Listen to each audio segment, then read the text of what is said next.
Heather Guerin with I didn't know Mount Olivet, I just learned at our table, is the largest congregation, Lutheran congregation in the United States for the ELCA, which I had no idea it was that big. I also didn't know about the youth center that they have that we're going to learn a little bit about today. I know that our club has been participating a couple of weeks ago, put up Halloween decorations, and I think next Monday, taking those down and flipping over to the Christmas decorations and then coming back in February. If you guys haven't signed up for that, Don and Angela, I'm sure, are still taking reservations. So we're going to hear about Mount Olivet Rolling Acres, 3 homes in Bloomington, including their Youth Crisis Stabilization Home, which is where we have been serving. These residences are more than just places to live. They're safe, supportive environments where individuals with disabilities and youth in crisis are given the stability, care, and dignity they deserve. Heather Guerin is a seasoned nonprofit executive with more than 20 years of experience leading social service organizations.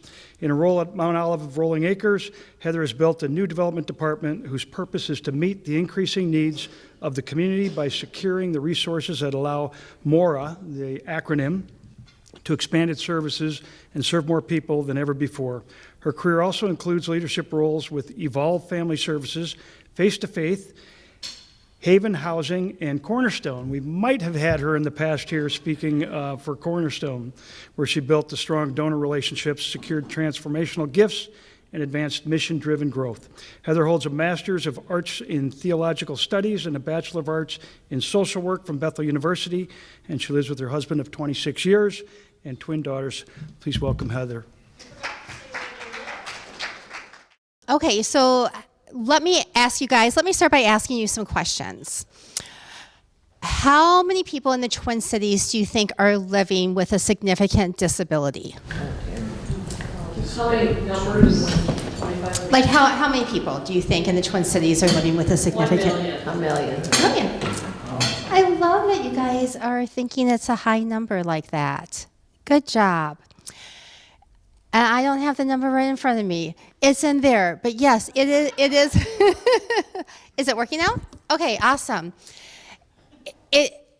We have a lot of people, yes. It is a high percent of people, and you guys understand that. So I do appreciate that you do realize that there are a lot of people out there with disabilities.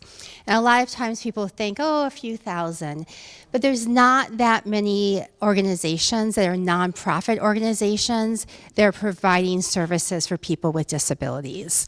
What you're seeing right now is an uptick of organizations that are for-profit organizations providing services.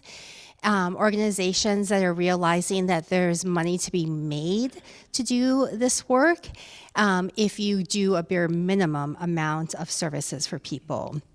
Then they can get money for it.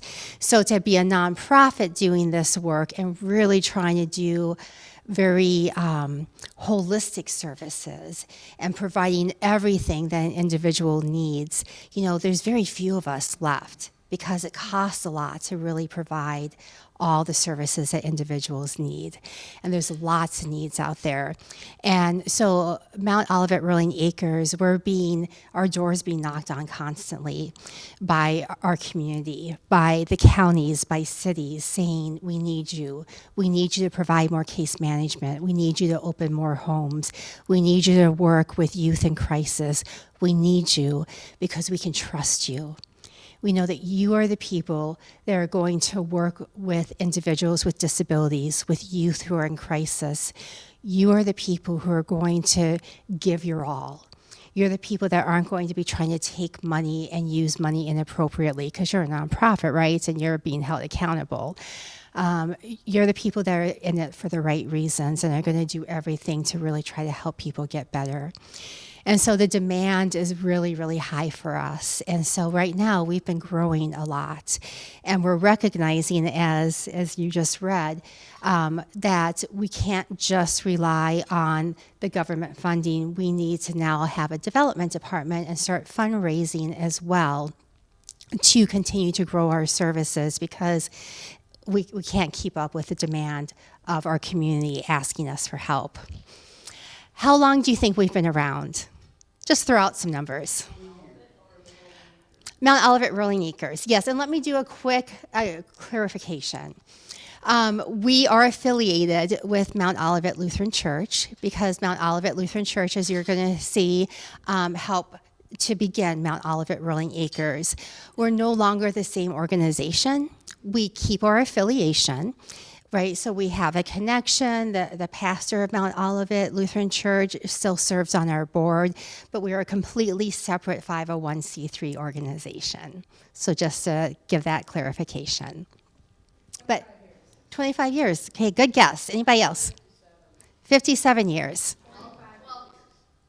Oh, these are great. Okay, let's flip some things. Well, okay, MORA's mission. We work with people with disabilities, and we try to work with them to provide the absolute best services possible, person-centered services, which means we are looking to them to find out, what do you need? We're going to meet you where you're at and provide the services that you need. We drive standards for community-based services throughout the upper Midwest. We're growing. And I was going to ask you this question, but you see it right now. We provide services to over 4,700 people every year, and that number is growing every year. Is that more or less than what you were thinking? More? Okay. This right there, 1954 is when we began. So that gives you an idea of how long. Longer than all of you thought, right? We've been around for a really long time. Long time. 1954 is when we began, and we began because there was a group of parents who said, I am not going to send my kiddo to an institution. Back in 54, I mean, this is crazy to think about. Back in 54, what parents were told when they had a kiddo who had a strong intellectual or developmental disability is, you shouldn't be raising him in your home, you should be sending him to an institution. And so those institutions were horrible. Kiddos with disabilities were not even considered fully human. These institutions did not treat them like humans either. I won't get into all the details because we just had happy dollars, so we want to think about happy things. But it wasn't good. It wasn't good. They weren't given education, bad places. This group of parents said, absolutely not for my kids. So good for them. I'm so grateful for these parents. And so they all got together and said, we got to think of something else. We got to do something better. They bought this land out in Victoria, Minnesota. They built some homes. They said, we're going to have a house. We're going to have a school. We're going to start to try to come together, and we're going to do something for all of our kids on our own. We're going to give them education. We're going to give them a place to live. We're going to work together so our kids have a better option. After a while of trying this, they realized, oh my goodness, we need help. And that's when they approached Mount Olivet Lutheran Church, who stepped in. Pastor Youngdahl back then, I don't know if any of you have ever heard of Reuben Youngdahl. He stepped in and said, because his brother was actually the governor. And he made a statement that nobody made at that time, but he said, every human being has infinite worth, no matter what their ability is. Has infinite worth, no matter what their ability is. Nobody said things like that back then, but he said it, and that has been our motto to this day. No matter who you are, no matter what you can do, no matter where you came from, you have infinite worth just because you are you. And so that is what we say to this day. Rolling Acres was born, Mount Olivet Rolling Acres, through Mount Olivet Church, and began to grow and began to have more and more homes, and just continued growing from that point on, from having a few homes in the land of Victoria to having homes all over. You can see here, those are all the homes that we have right now. But we don't just have homes. We have a lot of other programs too. Like I said, case management. We have crisis programs, not just the crisis homes, but crisis programs that we work with all the counties on. We have day services programs. We have summer programs for kids with autism. We do a lot of different things throughout the community. This is just, I'm not going to get into the details here, but it's talking about some of the firsts.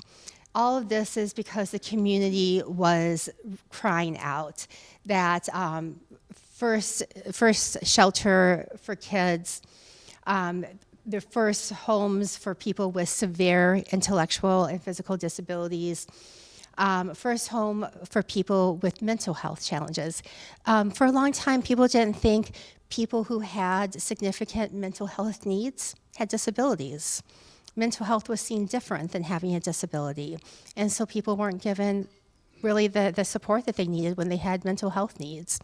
We stepped up and said, well, absolutely, that counts as a disability, and absolutely, those individuals need support and care and to live in the community and to have every resource that they deserve.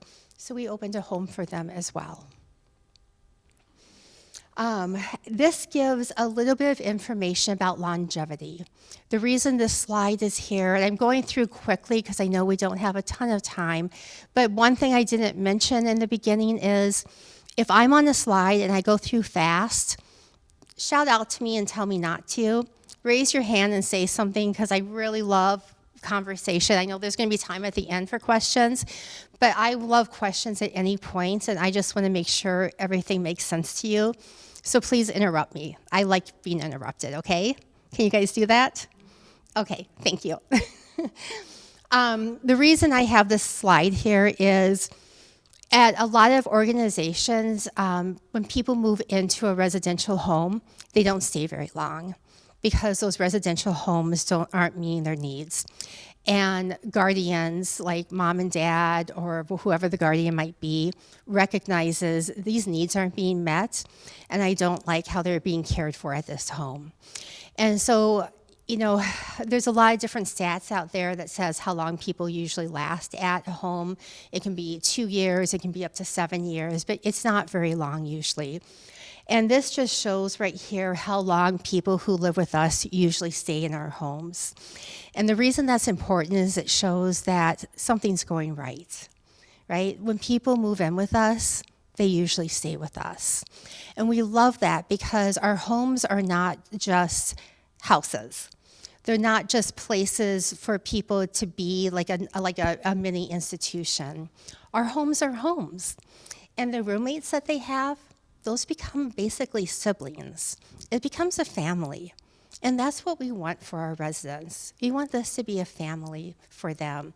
And it's really fun. I hope that you guys can visit other homes besides our youth crisis stabilization homes, because when you go to the other homes, you're going to see that people really think of each other as family.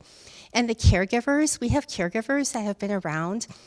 I mean, they've worked there for 30-some years because the people they're working with, they've known since they were little. And they're their family, and they love them. And they stay there because they're caring for what they think of as family members. That's special. And if you go out there and check with other organizations, you're going to find that's very, very unique. But that's what we instill at MORA. Here's one of our group homes. This is a Bloomington group home. I don't even remember the address, but I can give it to you if anybody's interested. You're going to see a little bit of this group home in a video that was made actually by Emily Taplin, somebody who works here for the city of Bloomington, a colleague of this nice young man who's filming us right now. This is our Valley High group home, and this is also going to be in our video. And here's the video right now. I think I have to walk over here to play this. So let me just tell you real quick. When we had a ribbon cutting ceremony, when we opened a youth crisis stabilization home, I had the privilege of getting to know our mayor, Tim. And Tim and then also Hennepin County Commissioner Debbie Gattell. I got to know both of them, and they said, we want everybody to know more about MORA. And so they connected us with more people in the city of Bloomington, which was so kind of them. One of the people they connected us with is Emily Taplin, and she makes videos of different organizations that serve Bloomington. So she came in and she made this video for us, and I'm going to play it for you now. I think she did a wonderful job. Hi, Kim. MORA is an organization that's been around since the 1950s and 60s, and we support individuals with disabilities and seniors in the community. We also have a fairly large footprint across the metro and across the state of Minnesota. MORA is a community, and we seek to serve people with disabilities so that they're living their best lives. In Bloomington specifically, we provide a level of support to residents that is helping them stay in their home community, keeping them in a place that has been meaningful to them. Help them out, just everyday living skills, medications, just general cares and other activities. She's a kind-hearted lady, aren't you?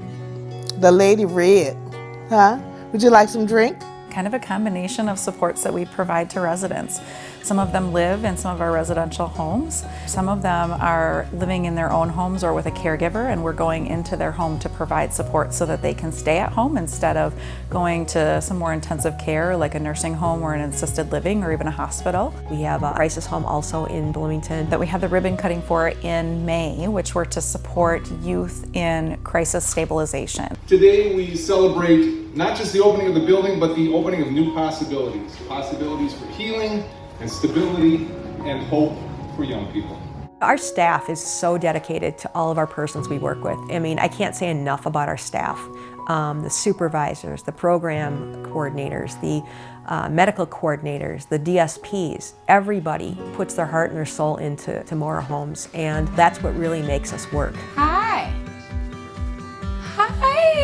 I've been with Mount Olivet now coming up on 33 years. It's been a family within a family. First, I enjoy the clients. I have to say, I have the best clients. No one's gonna tell me otherwise. I love helping. I believe that I was put here for a purpose, and my purpose is to help. Look at that. We're here to make them feel like a part of the city of Bloomington. A lot of people don't always see that. Here you go. These are people just like anybody else. It's people like you who need empowering. So it needs to be out there, it needs to be heard, it needs to be seen. You kind of got to get past this thing that people are different, because our guys really are just people. They might have some intellectual differences, but really, when you spend time with them, they're just like everybody else. And it's kind of getting past that thing of like the old days where everything's institutionalized and these people are like different and separate. They're not, they're just people that live in your community. I always told my children, treat people how you want to be treated. You never know what somebody goes through before they walk out the door, or even if they had a door to walk out of. You know, so you always want to treat people with respect because you always want to be respected. When providers like us do a good job, it means that there are less calls to local police and fire departments. It means that, you know, communities feel part of supporting these residents and that we are being a good neighbor. The city of Bloomington is near and dear to our hearts. They really partner with us just fantastic. So we really look to their partnership as something that allows us to continue doing our work.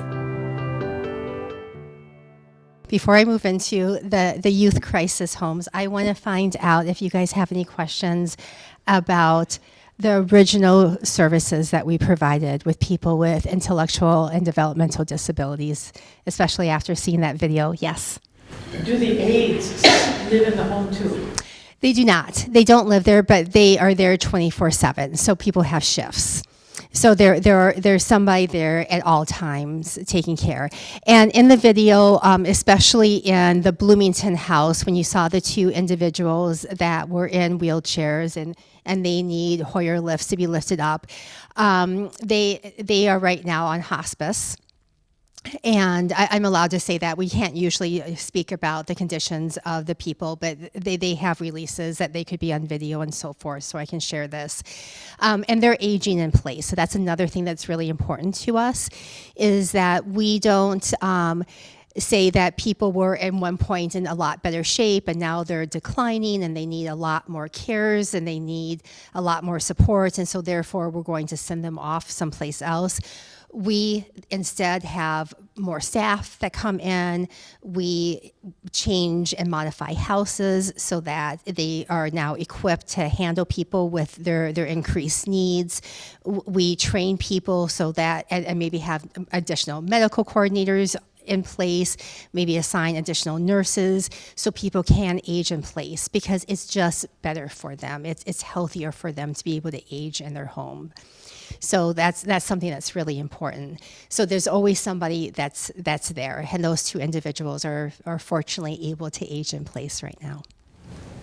Oh yeah, sorry. A couple questions I had. One is what is the youngest and kind of the average age where people first come there? Yeah. And also has the immigration crackdown affected your staffing? That's a question. So the youngest. So at this point in time, the youngest will be 18. Because our regular homes are working with adults. And in the past, a lot of the people that you actually are seeing, I'm forgetting her name right now, but the person who was at the end, she had the purple on, and she was walking out in the gazebo. She came as a child, actually, and she's been with us since a child, and she was on the original Victoria campus. And so when it opened and people came as children, she was one there. Now our group homes serve adults, and so it's going to be 18 and older. So I hope did that answer your question okay? I have friends, they've had their son who is intellectually disabled for a long time, but they're very worried about, they want to get him in. I don't know exactly what's happened in the last couple of years, but I remember the mom was so concerned that they could get their son into something, something that he could stay in, some kind of group that he would work with, because it wouldn't be fair to her daughter, who's mainstream, to be responsible for her brother. Oh yeah, absolutely. So I suspect that's a very common concern about parents as they age. Yep, absolutely. Yep. So 18 and up. And so they can definitely get on a waiting list, and that's the problem, is there are waiting lists. The organizations that have good reputations, which again, it's pretty minimal, there's long waiting lists. And so again, having her call MORA, having her tour some of the homes and kind of gain an idea of which home would be the best, because we have some homes where people are very high functioning, some where people are much lower functioning. And so we want people to have a really good match in terms of, where is he at? What interests does he have? Does he love sports? We have some homes that people love the Vikings and, and stuff. And so we like to match people so that we really can have a sense of community within the homes. And so that's what we like to try to do. And then people can get on waiting lists to try to get into the organization. Did that make sense? The immigration thing, that whole thing is just, that's tricky. I don't think they've been cracking down. A number of our DSPs, direct service professionals, actually are immigrants from some different African nations. There hasn't been a really severe crackdown in that regards with some of the African nations. But I just don't want to get political here. I can say that things are hard for a lot of nonprofits. Why don't I leave it at that? Right now, things can be pretty hard for a lot of nonprofits right now. So, yeah. Are the residents paying for their care? No. Well, okay. So all of our residents are on medical assistance. So with that being said, their medical assistance pays for their care. But that's how it's being paid for. Yep. So there's a waiver system. So they have intellectual developmental disabilities. There's a DD waiver. They're an MA, that type of thing. But none of them have any kind of private pay. So there's no private pay money that's going for their care. Is that what you were wondering? Yep. Okay. Anything else? What kind of shortfall do you have with the payment that you get for medical assistance and what it costs? Yeah, thank you for asking that question. I like that question. Yeah, so there's definitely a shortfall, usually pretty significant. If all we were going to do is have them live in the home and feed them and do a few very minimal outings with them, we could make it work. And pay our staff a really minimal wage as well, which is like a wage that can be less than what they make at McDonald's, right? But if we want to try to pay our staff well and give them decent benefits, and we want to make sure our residents have things like therapeutic recreation, they have proper nursing care and things like that, which MA and waivers do not cover whatsoever, then we have big shortfalls. And so we at MORA are unique because we have a therapeutic recreation team. We have our own nurses on staff. And let me share with you, when we have our own nurses on staff, one nurse is assigned to a house.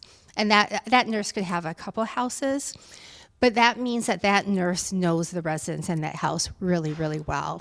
And as you saw in the video, some of our clients or residents are nonverbal.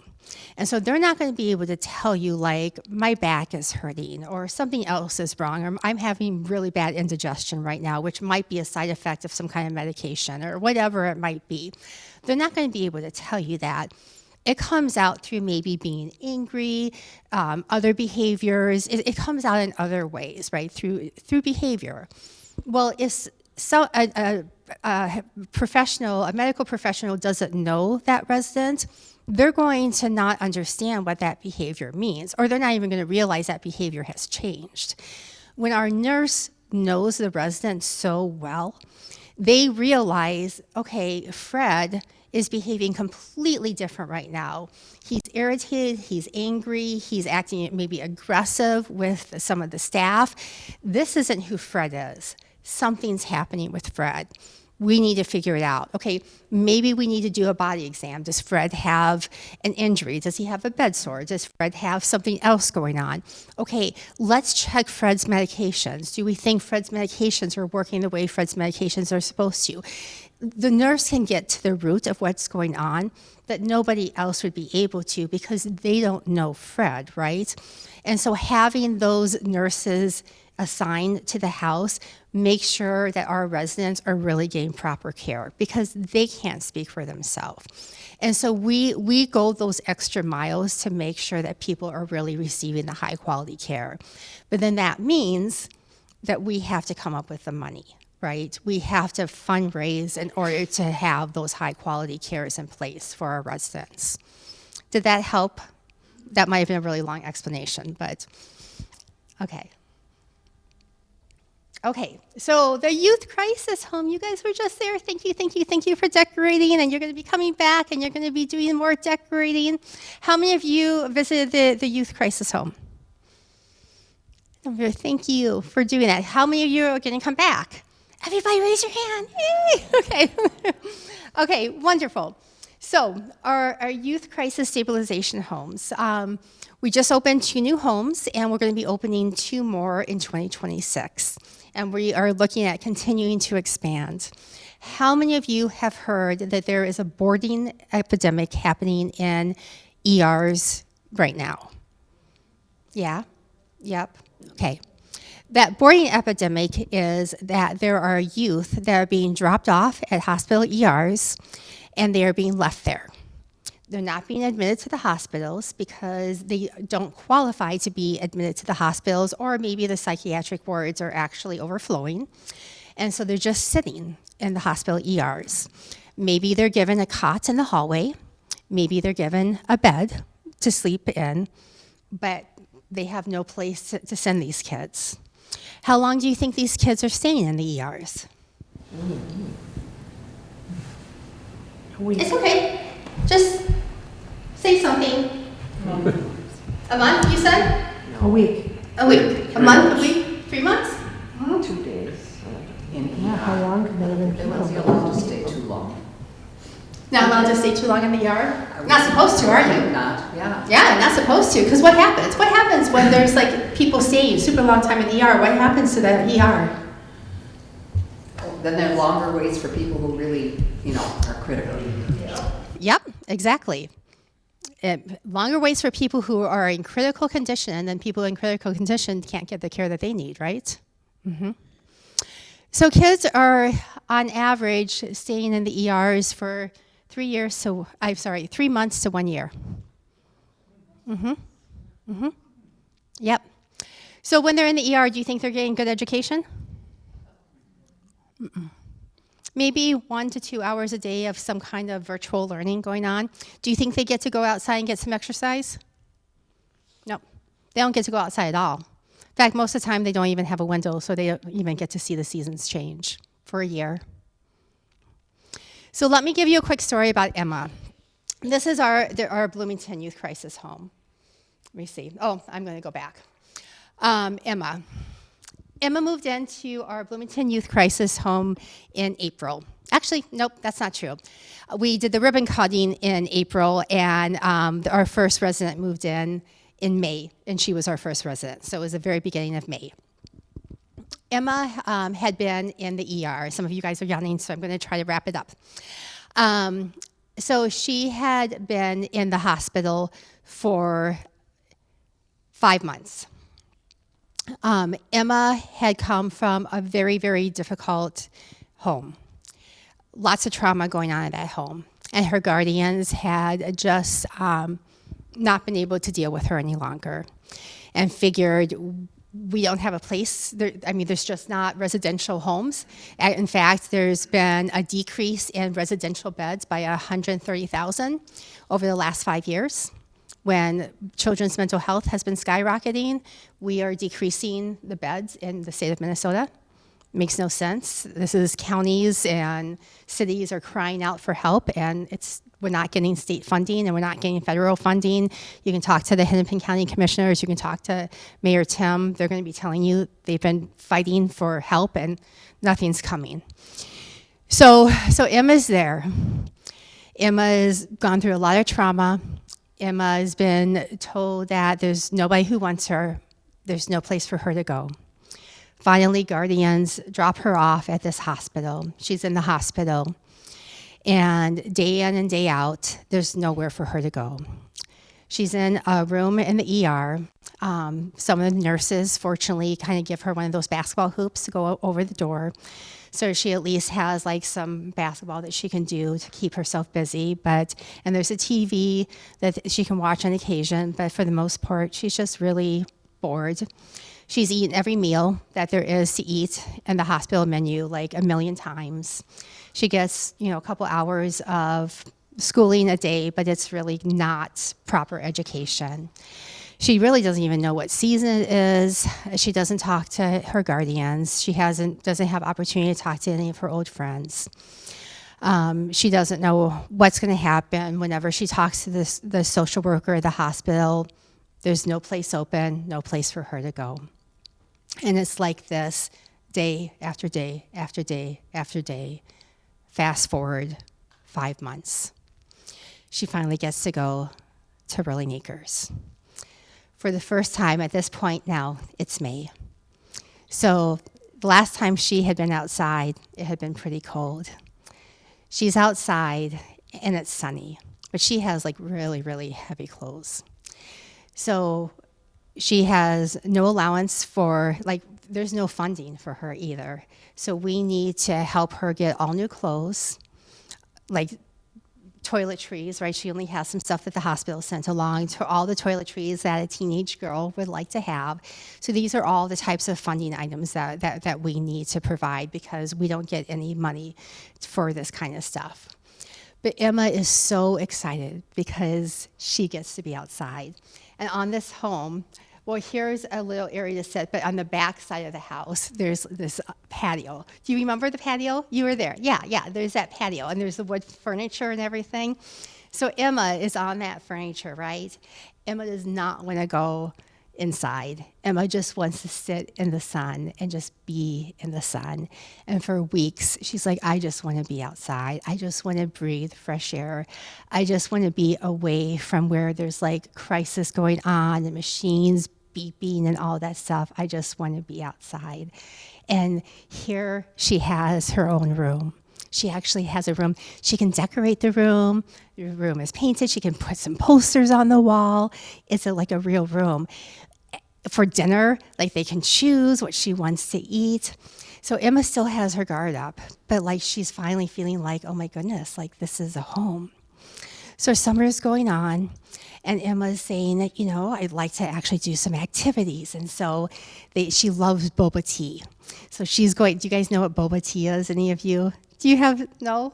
Oh, yeah, okay, some of you do. Okay, yeah, those of you who don't have teenagers, you don't. Okay, think about like latte, the new latte, okay? This is like the cool thing for teenagers. So they're doing, going out for boba tea, they're going to the mall, they're going to the park for walks, and Emma's like starting to, like her shell is breaking open a little bit. And then we're getting art supplies in. And Emma's starting to draw on canvases.